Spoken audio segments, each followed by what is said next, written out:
విష్ణు సహస్రనామాలు అంటే శ్రీ మహావిష్ణువు గొప్పతనాన్ని కీర్తించే 1000 నామాలు. వీటి ఆవిర్భావం మహాభారత కాలంలో జరిగింది.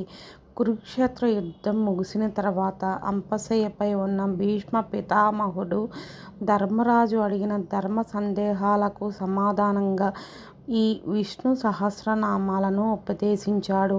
భీష్ముడు వీటిని చెప్తున్నప్పుడు శ్రీకృష్ణుడు, పాండవులు, వ్యాస మహర్షి వంటి వారందరూ శ్రద్ధగా విన్నారు. మహాభారతంలోని అనుశాసనిక పర్వంలో ఈ 1000 నామాలు ప్రధానంగా ఉన్నాయి. భీష్ముడు ఉపదేశించిన తర్వాత ఆ నామాలను లిఖితపూర్వకంగా నమోదు చేయాలనే ఆలోచన అందరికీ వచ్చింది. కానీ అప్పటికే ఆ మాటలు గాలిలో కలిసిపోయాయి.